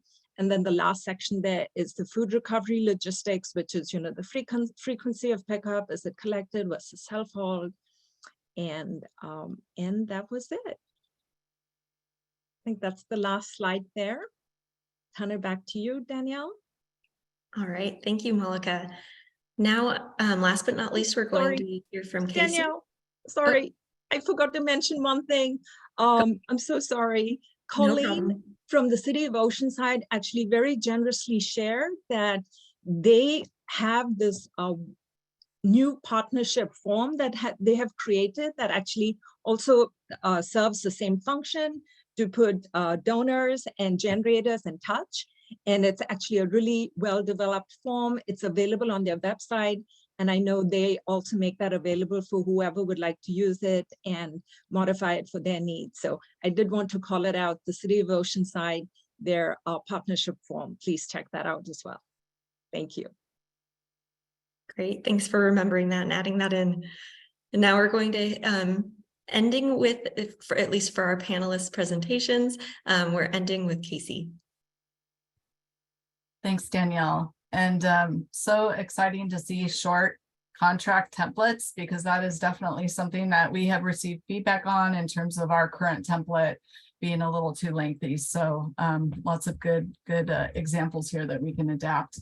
I just have one slide and, really talking about how we are learning about contracts through inspections and the information gathered on our inspection forms. So earlier, I mentioned that our county environmental health department is responsible for the majority of our inspections of tier 1 and tier 2 generators, which includes verifying contracts and record keeping in the field for those businesses that hold county food permits. So Stop Waste is doing some of those inspections, but the majority are happening through our Department of Environmental Health. And the final inspection form that you can see here on this slide are then shared with our agency and also with our jurisdictions in the county, so that they can include these with their implementation records. And while we are getting these reports, and you can see this example is very detailed in terms of the notes that this particular inspector has included, it has been more challenging for us to obtain copies or photos of some of the record keeping or examples of the contracts and other related documents. Unless the documents are emailed to the inspector after the on-site visit. In that case, they do tend to forward those examples to us.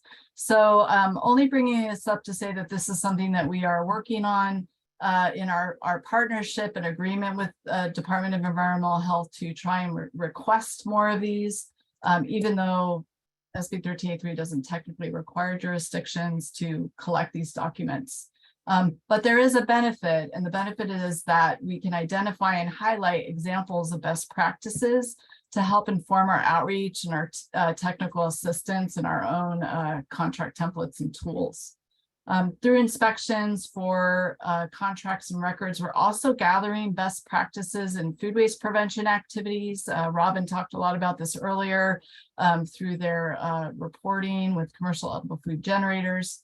But essentially, this is not a required activity of SB 1383. However, our local ordinance does allow for food waste prevention and direct distribution to staff as strategies to reduce surplus food. So you can see in this example, hopefully I've tried to pull out the quotes because the text is very small. An example where the inspector noted that this generator uses an in-house practice of taking whole rotisserie chickens not sold, and rather than composting them, they use the chicken to prepare pot pies and salads for the deli department. That actually seems like a very common practice that we've seen across grocery stores. Some of the other best practices that we've seen on the food recovery organization side of contracts is language incorporating fees or a fee for service structure for administrative tasks, or in this quote, which is pulled from one of our food recovery partners, Food Shift, and their contract template, they include language to include fees to cover the expenses for finding end uses for disposal or other uses for unsuitable or inedible donations from the donor. So I just wanted to highlight those. We are working with environmental health to provide training so that they are gathering these little nuggets of information out in the field, since we're not out there doing the inspections with some of these entities. But hopefully this will help inform our work moving forward. So thank you. All right, thank you again to all of our panelists for sharing this really valuable examples that you've been experiencing and providing as resources. So we're going to jump back into Q&A, and I know that we have one queued up that we want to get some more peer share going on. Yes, thank you, Danielle. The peer share opportunity that we have is from Kelly Lowry. Kelly, if you could unmute yourself. We'd like to begin our peer share with your question on handling difficult agencies.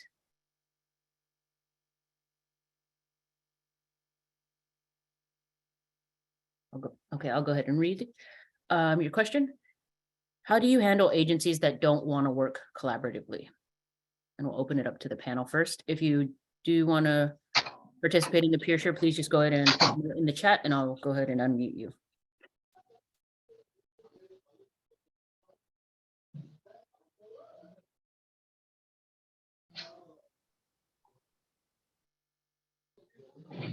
There's not a clear answer on this one, right? So, I mean, you're going to probably run into varying levels, varying degrees of those that want to work with this.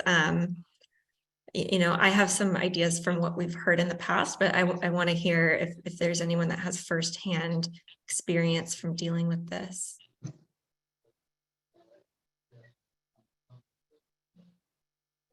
I think, Danielle, I can just offer that, you know, having that face-to-face meeting with the food recovery agency, I think will help. I think also if they are, you know, if they are working with one of the bigger food banks, letting them know that, you know, they can pull the data that they need directly down from the databases from the food banks, for example. And then they only would need to worry about collecting the data that is not, you know, coming from the food banks if they have partnerships outside of that. Not sure if I'm getting to what the issue is, but if it's just if it's mostly a food recovery partner who does not want to work, I would say just having that face-to-face conversation and relationship, understanding what the pain point is, and then maybe helping you know, helping them from that point on. One agency we were working with, we're doing a lot of recovery from smaller businesses who were not really tier 1 or tier 2. So when we let them know that, you know, they just needed to focus on making sure they had the numbers for just the tier 1 and tier 2, that actually reduced the scale of what they needed to kind of be tracking regularly, that helped. Yeah, thank you, Malika. And Kelly, if I don't know if she still has the ability to unmute, but if we could get a little more detail on what you mean by agencies that don't want to work collaboratively. Is that specifically like partner agencies with a parent food bank or with the jurisdiction directly? Yeah, hi. Actually, it was my question. And so the kind of the onus of the question, or the main idea of the question, was around a lot of the people that have spoken today have been coming from collaborative regional efforts of a lot of agencies that are working together with a sort of a unified strategy around fresh rescue. And in our area, we don't have something like that set up right now. It's something that I would like to, and I'm coming from the food bank here in our area, so I'd like to spearhead it because we naturally already have the relationships built as kind of the hub already. But one of the things that I'm seeing is more of a competitiveness among the agencies around who's going to get what stores and all that kind of stuff. So I'm wondering if anyone has experience with how to address that. How do you create collaboration among agencies that might be competing instead of collaborating? Yeah, Well, you go, Casey. You've got experience with this too. We're both trying to do the same thing. Please jump in. Well, just quickly, Kelly, I think, you know, what you're asking really resonates, because we established the Alameda County Food Recovery Network during the rulemaking process. And really, we had no intention of creating a network with ongoing meetings. We essentially put a call out to organizations and jurisdictions that were interested in commenting during the rulemaking process. And in that process, we saw that everyone was in the room together. Granted, this was pre-pandemic, and the group acknowledged that there was value in meeting each other in person, sharing, best practices and resources. But there certainly is that, it's not spoken, but there is that competitive nature, I think, between the organizations who are competing for food, competing for resources, competing for the same grants. So I have to say this, what evolved into this network, it does take time and effort, and we meet monthly and we curate the agendas, and we really try to find out what the needs are of the food recovery organizations that are showing up to those meetings virtually, which really helps, because if it was in person, we probably wouldn't have as much engagement. But I think over time that really has helped to break down that competitive nature and build more transparency and trust, to the point where now we're working on trying to get organizations to share their list of donors so that we can see where the gaps are in our local food system, because some organizations are each reaching out to the same generator. So there's plenty of food out there to recover. It's just, how can we do it most efficiently? And I think that network has really, it took time to build that, though, I will say. Yeah, I would second a lot of what Casey said, and probably just add a few things. Is that we were lucky to have started shortly before the pandemic as well. So it was sort of immediately obvious the benefit of working together, because people had way too much of this or none of this, and like the collaboration was obvious. The email flurry of chains of all of the movie theaters are shutting down. We have all this food and it's too much of whatever. And it was very clear that coordinating was helpful. So I would say to make sure that you're leading with the utility of working together. And yes, there are those things that are existent right now where there's some thoughts about competition. Those are still there in the background, whether you're working together or not, but you can show the benefits of working together and try to make that really clear, similar to what Casey has done. And we've had, Casey's got all the small grants programs. And so, having something to bring people to the table. We've got some new, like a tech option, and we want to include some of the FROs in that. And we've got a pilot project and offered that out to some of our FROs with some funding that went with it too. So we try to have something to offer to bring people to the table. Hey, Kelly, I'd just like to add, I would love to know what county you're in. And the reason I'm asking, I would love to have our team do some follow-up, because I think both to Cassie and Robin's point, some of our counties and the fervor in which they are establishing collaborations is not the same in all counties. And we're really trying to build that capacity within all of our counties. And so if you wouldn't mind putting your contact information in the Q&A, we'd love to follow up and see how CalRecycle could possibly help with building the collaboration that, Stop Waste in Alameda County and Santa Clara County and what's happening in San Diego and other counties that's starting to build. So we'd love to be a part of helping to build something. And then next year you'll be here talking about those successes, I hope. But I think that oftentimes, Robin and Cassie are coming at it from the local government, the county and jurisdictions kicking off that collaboration, I think has made a big difference. And that's where I've seen the most success versus with the food recovery organizations trying to create the collaboration and doing it that way. So that may be what we need. Oh, awesome. Thanks, Kelly.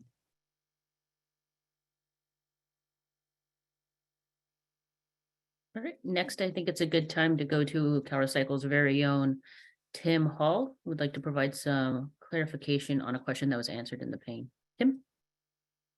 Hi all. The way it's answered in the pane is okay, but I think the question about how long CEFGs have to keep records on site, there is no requirement for them to keep those on site for a specified length of time. They'd need to have a current copy of all those records. So I just wanted to clarify that.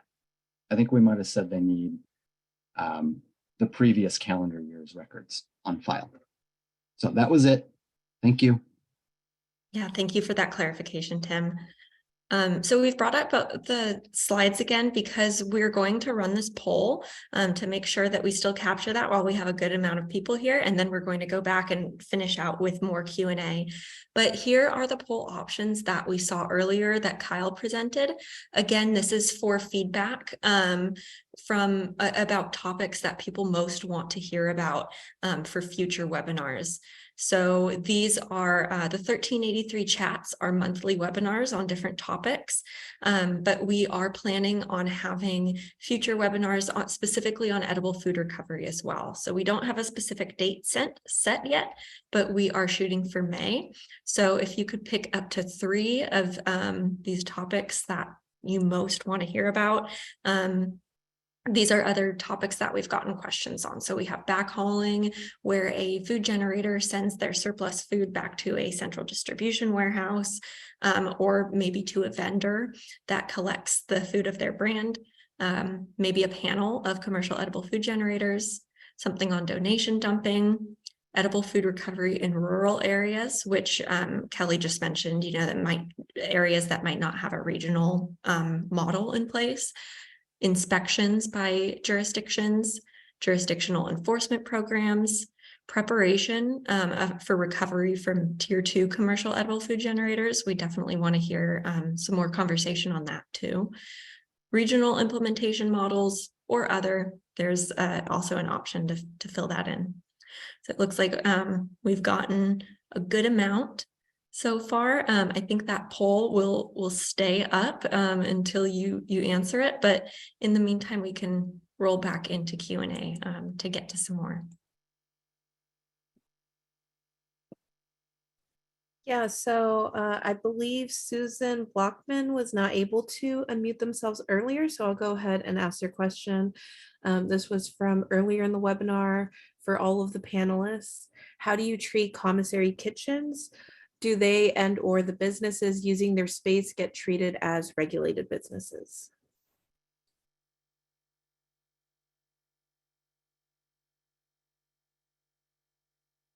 I feel like this is a CalRecycle question. Yeah, we've gotten this question. And so when we've met generally they're going to be handled similar to a large venue, but we haven't interacted directly with one. This has just been in like internal conversations that we've had about, how jurisdictions can go about this in terms of inspections or making sure that they're having their contracts. So if they have different basically different vendors, businesses utilizing that space, the operator of that space should still be making sure that recovery is happening from each of those different businesses. But we would love to hear if anybody has actual experience from interacting with a model like this. We would love to hear that too. Well, I can just add, I think this is an issue that has just came up actually in an email chain a few weeks ago. It's something we're all kind of struggling with on how to navigate. In our case with Department of Environmental Health doing inspections for our county, we do find some of these commissary kitchens fall on their list of inspections because they do have a food permit through the county, not the state.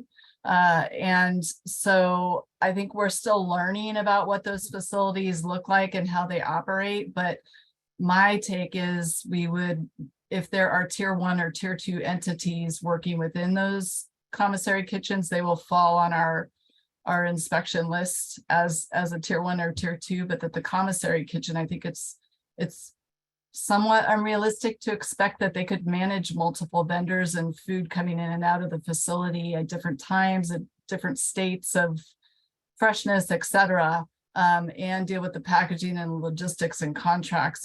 So we're primarily focusing on the tier 1 and tier 2 generators that are working within those kitchens until we learn more.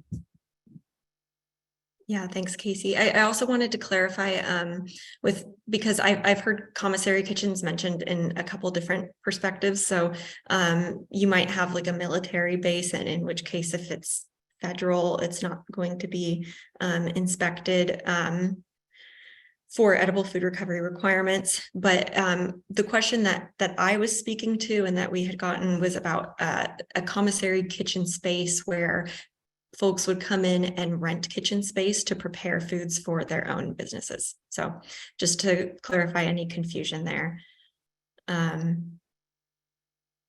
Anyone else have input on that?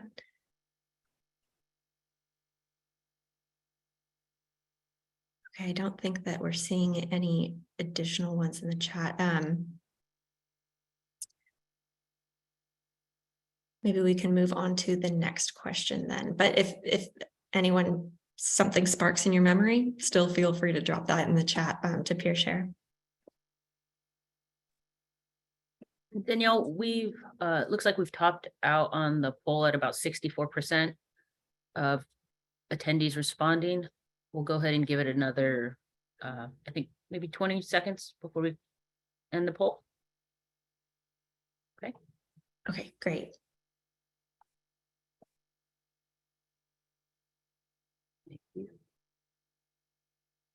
Is there another question queued up, even though that poll is still up?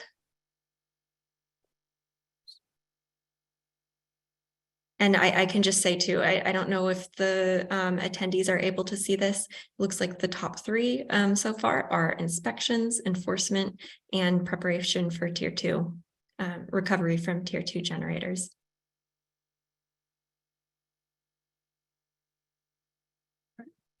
If we can go to actually 2 slides ahead. The next slide is about peer share, which I think that we've gotten now, but I want to just leave up the next slide just for the remainder of the time so people see. For this shows the 1383 listserv, that's SLCP listserv, is that first link, and that is where you can hear about future webinars and also where the link to the recording of this webinar will be sent. And then we have our main 1383 webpage and also our 1383 inbox. So as Kyle mentioned in the beginning, if you have questions about 1383 in general, edible food recovery, or otherwise, they can be sent there.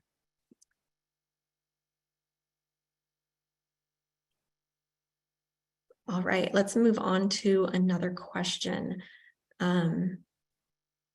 Yeah, so we had a question that came into the SLCP inbox regarding warehouses and tier 1 generators. This was from Bazil Cantu. You're unmuted on our end if you want to go ahead and ask your question. Hi, yeah, my name is Basil from the city of Corona. I had a quick question regarding what we would do with, I have some warehouses that are a part of my tier 1 that are distribution sites that mainly, will get their edible food source that they have, which is, like maybe like bottles that they're, printing and then distribute out. If there's any damaged boxes though, they have to send those damaged boxes back to the people who made them. So I'm wondering do we still have to make them get a contract with the food recovery organization? Because I've done multiple waste evaluations for them to check to see if they have any, if they're telling the truth, if they have any edible food that gets thrown into their trash. So I was wondering what you guys would say to that, if anybody else is having that issue too. Thank you. Yeah, thank you. So if they truly are not having edible food to donate, then they would not need to establish a contract or written agreement, but it would be up to the jurisdiction to, verify that, like you said, waste inspections, lid flip tests. We are seeing this like return to vendor model, like you've mentioned as well. I think that it would be, this isn't in the regulations either, but I think that it would be good guidance for those businesses to have that documented, that they have those kinds of agreements in place. So that upon inspection, they could show to inspectors, this is where our excess product is going. Even if they don't have a clear trail for geographically where it's going, but they need to be able to show, hey, these brands are coming back and taking this food. That being said, it's good practice to have an agreement in place in the event that they do have excess, because things can shift, right? Maybe 1 week they end up having donatable amounts. And happy for anyone else to jump in if they have additional thoughts on that. But if there's nothing else in the chat, I think we can move on to another question. Sure. Our next question comes from Stephen Condano of Economics. Stephen, if you could go ahead and unmute yourself and ask your question. It seems to be multifaceted. Oh, hello, everyone. Thanks for the opportunity to ask the question. So my question here is basically focused on the kind of, you could say, non-traditional consumable item producers that were kind of designated as tier 1 generators. These are kind of referring to, you could think the supplement manufacturers, the protein powder producers, the omega oil, fish, like fish oil pill supplement type places that were all kind of designated as tier 1s. As you can imagine, a lot of the FROs in the area don't really have the capacity to take this sort of stuff. Usually it's coming from a large warehouse where they are shipping it by the pallet, and you can imagine the local volunteer in her Prius or what have you can't really be picking up all this sort of stuff. So is there anything that CalRecycle has been able to recommend or kind of see other jurisdictions do or other FROs do, and sort of take fairly solid steps into implementing good programs to recover this food that's now designated as edible food, which is like sort of the non-traditional type material?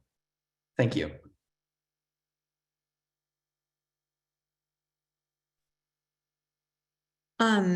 Sorry, you said a non-traditional kind of material. Could you clarify for that again for me? I'm sorry, I'm double tasking here, and I didn't catch what kind of food is where the confusion is with the kind of food. Or anyone. Sorry if I was being a bit imprecise, but basically you could think of like protein powder manufacturers, vitamin supplement type places. They were marked as tier 1s on our listings. So we just wanted to kind of some clarification on what CalRecycle recommends to kind of help set up these programs for these specific type of generators. Got it. So yes, those still, even for those more difficult kinds of foods, it's still considered edible food, but of course they need to be able to find a food recovery organization or service that will accept it, because different organizations will have different like nutritional guidelines for what they will or won't accept. So there needs to be communication between the generator and those their local FROs to determine that and to establish it. If they're not able to find anyone to take that those kinds of foods, they should keep documentation of that, because then it could also come down to a capacity issue, potentially for the jurisdiction to be aware that they might need to be looking to increase capacity for certain kinds of foods, or just in general. Certainly, thank you. Hey, Danielle, hey, Stephen, to also add to that, I don't think we have heard any solutions for like the protein powders and supplements. So Cassie, I don't know, have you, Robin, Malika, have you come across this, and have you heard any potential solutions for some of these weirder foods to recover? And if not, I think it's something we have to continue to kind of explore and it may be something right now, there just really isn't an option for it. But I'd love to hear from our presenters if they've heard of any solutions.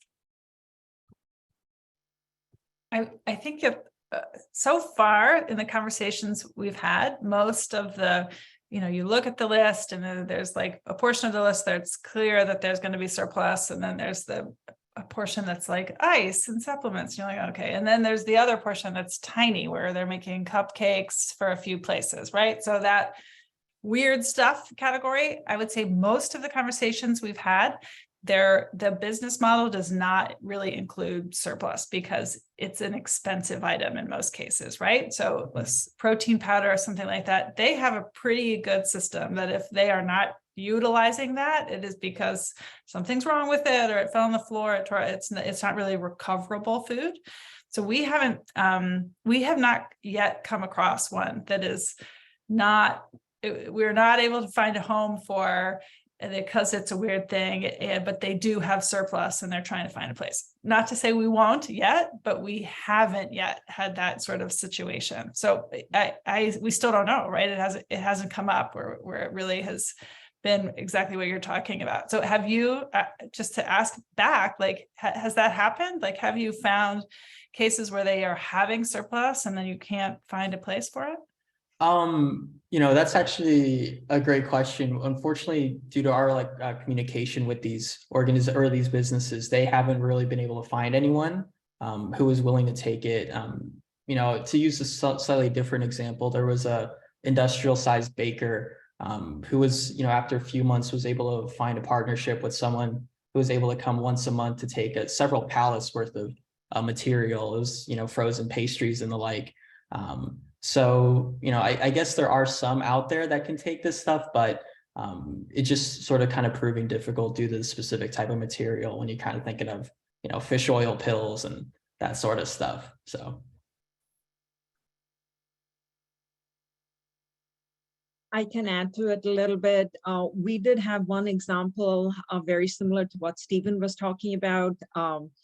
And I'll give the full story. So the quick of it is they were making like starches that could be used, for food, like think war gum and, stuff like that, like these various starches. So they clearly could be used, but these were like commercial level production. So you couldn't really just give it to the food bank to distribute further because it needed to be processed, properly. So in that particular case, their warehouses actually were in Orange County, and we were meeting their corporate office in San Diego. So we did not land up having to help them find the partner, but we did come across this case where, the items that they had for donation were just not what the typical food banks would take. So I'm actually curious. Their Orange County offices had not been approached yet by the jurisdiction. So I don't have a solution to share, but we have had an instance. And then the upcycled foods, I think maybe there could be a way to reach out. I mean, it doesn't have to be recovered. There could be other ways that it could be prevented. So the Upcycled Food Association might be another folks to call to kind of prevent the waste in the first place. Yeah, we're trying them. We don't have a lot of upcycled industries though down here, unfortunately. Yeah. Certainly. Well, thank you, everyone. And with the last remaining minute or two that we have in the spirit of these chats, we'll go ahead and unmute Paul Freund, who requested to do a peer share on this as well. So Paul, you're unmuted on our end if you'd like to go ahead and contribute to the conversation. Great, thank you. Yeah, Paul Foy in Tame County. I think that brings up a good point about some of the specifics on, the types of food that can be donated, or if there's actually a recovery organization that can take that food. Similar to a question I asked about a generator in an area that is far from any food recovery organization, but there's no allowance in the extraordinary circumstances other than the capacity, lack of capacity, or natural disasters and so forth.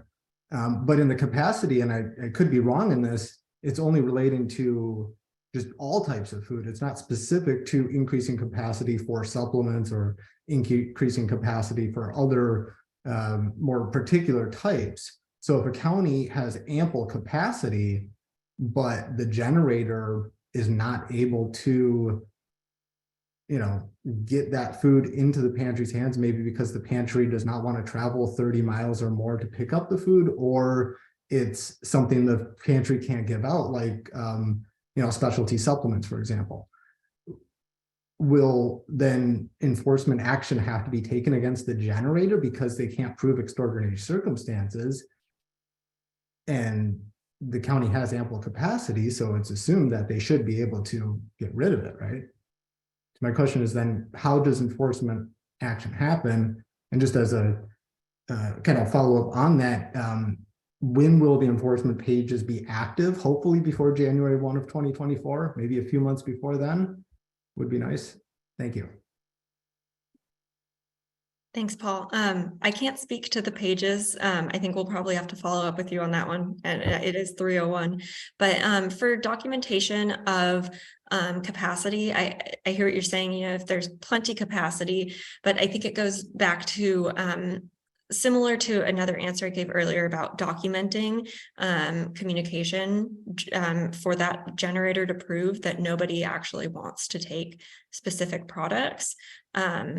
So they could prove that they're doing their due diligence, they're in contact and they're trying to donate these products, and they're just not being accepted. But it doesn't prove an extraordinary circumstance was the result.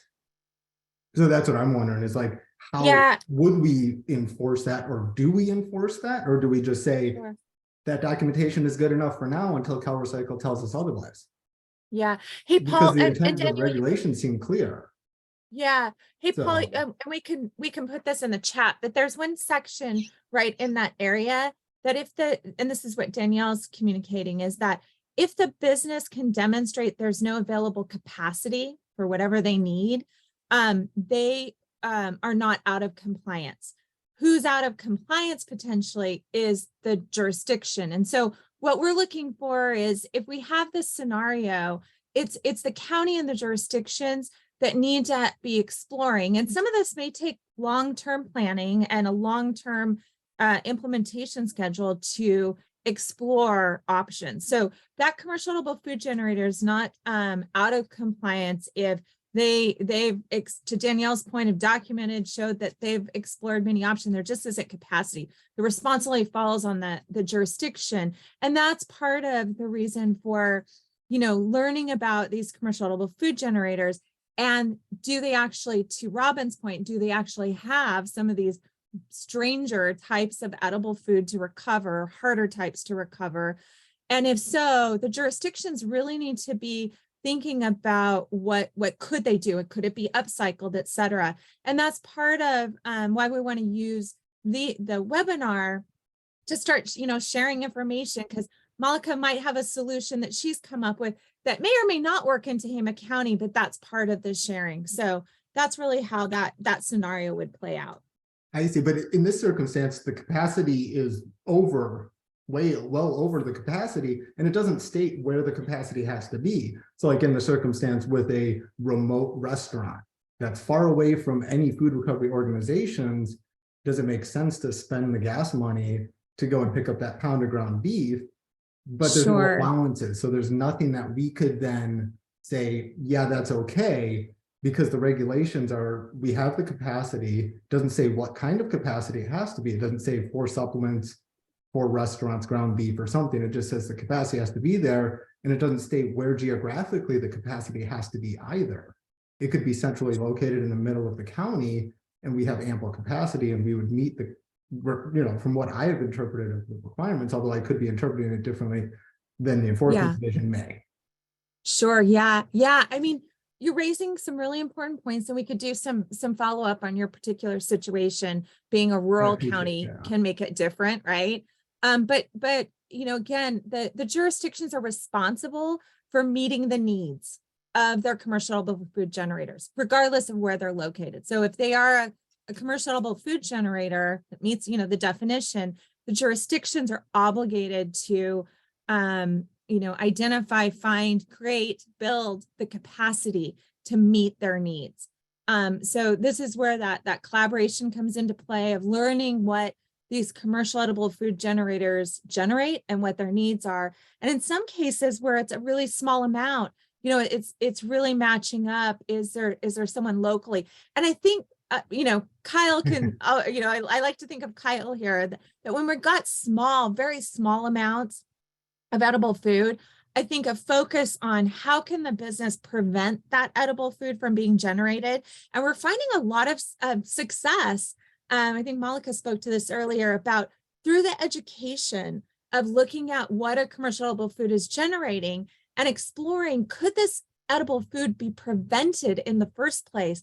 We're seeing businesses really looking at this and going, why even need to recover it? Let me not produce it. Let me save on my bottom line. So there's a lot of opportunity there, Paul, but we'd be happy to do some follow-ups. Under low socioeconomic areas of our county, that's basically what all of our residents are thinking of. There's very few that are going to waste anything to begin with. Absolutely. So Paul, I don't want to cut you off. I would love to continue the conversation, but we're over time.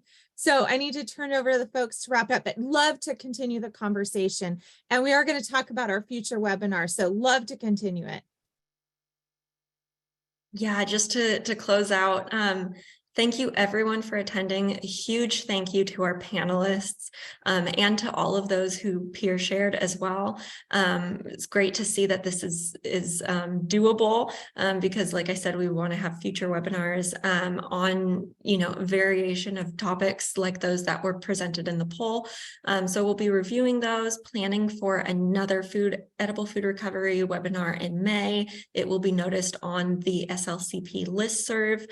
And I know we had a request also, if anybody has peer sharing on local education agencies and how they've approached implementation with those kind of entities, to send that to the SLCP inbox. I don't know if Ray or Kara had additional context on that, but that is something that we would love to hear from folks on as well. Danielle, thank you for facilitating today. Well done. Appreciate the entire team contributing to this, and more to come. Yeah, absolutely. Okay, thanks again. I hope everyone has a nice rest of their day.